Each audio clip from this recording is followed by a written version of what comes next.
আর আজ ফের রাজ্যে মোদী বিকেলেই শিলিগুড়িতে প্রধানমন্ত্রী নরেন্দ্র মোদীর সভা। শিলিগুড়ির কাওয়াখালী মাঠে রয়েছে সভা। সরকারি সভা থেকে একাধিক প্রকল্পের ঘোষণা করবেন প্রধানমন্ত্রী নরেন্দ্র মোদী।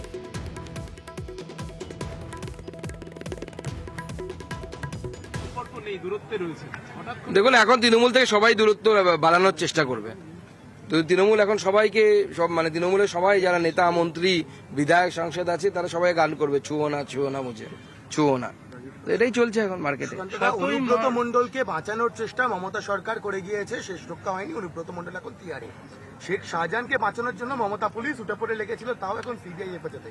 আগামী দিনে শেখ শাহজাহান আর অনুব্রত একই সঙ্গে থাকবেন।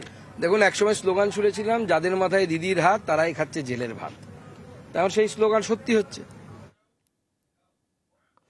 প্রধানমন্ত্রী নরেন্দ্র মোদীর আজ জোড়া সভা। বিকেলে শিলিগুড়িতে প্রধানমন্ত্রী নরেন্দ্র মোদীর সভা রয়েছে। শেষ মুহূর্তের প্রস্তুতি এবং অবশ্যই বিজেপি কর্মী সমর্থকদের মধ্যে উন্মাদনা থেকে কেমন দেখা যাচ্ছে পুরো বিষয়টি নিয়ে আপডেট নেব। আমাদের সঙ্গে রয়েছেন আমাদের প্রতিনিধি পার্থ। সরাসরি চলে যাব পার্থর কাছে। পার্থ, শেষ মুহূর্তের প্রস্তুতি ঠিক কোন জায়গায়, কি দেখছো?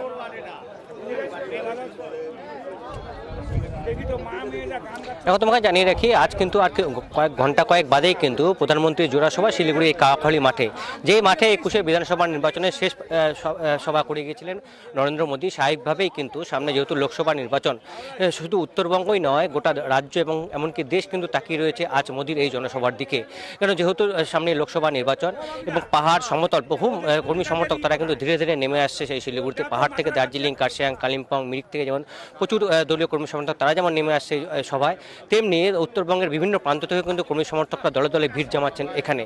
আজ এখানে প্রধানমন্ত্রী জোড়া সভা রয়েছে। প্রথমে সরকারি সভা, সেখানে রেল এবং সড়কপথে উত্তরবঙ্গের একাধিক নতুন প্রকল্পে যেমন তিনি শুভ সূচনা করবেন। পাশাপাশি সেই কর্মসূচি আধ ঘন্টা পরেই কিন্তু তার এই জনসভা, এবং সেই জনসভা মঞ্চে থাকবেন কিন্তু রাজ্যের বিরোধী দলনেতা শুভেন্দু অধিকারী, রাজ্য সভাপতি সুকান্ত মজুমদার এবং সদ্য বিজেপিতে যোগ দেওয়া বিচারপতি অভিজিৎ গঙ্গোপাধ্যায়। তিনিও কিন্তু আর কিছুক্ষণের মধ্যেই বাগডোগরা বিমানবন্দরে নামবেন। স্বাভাবিকভাবে তার এই মোদীর এই জনসভাকে ঘিরে এবং এই মঞ্চ থেকে আগামী লোকসভা নির্বাচনে উত্তরবঙ্গে এমনকি রাজ্যে তিনি কি বার্তা দেন তার দিকে কিন্তু নজর থাকবে সকলে। আমরা জানি যে গত লোকসভা নির্বাচন 19 লোকসভা নির্বাচনে কিন্তু উত্তরবঙ্গে 8টির মধ্যে 7টি আসনে জয়ী হয়েছিল বিজেপি।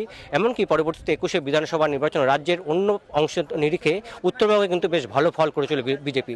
তাই বরাবরের শক্ত ঘাঁটি হিসেবে পরিচিত এই উত্তরবঙ্গে নিজেদের শক্তি, নিজেদের দুর্গ অটুট রাখতে আর কি নতুন বার্তা দেন প্রধানমন্ত্রী, সেদিকে কিন্তু বাড়তি নজর রয়েছে রাজনৈতিক মহলে। আমাদের নজর থাকবে। আপাতত ধন্যবাদ পার্থ।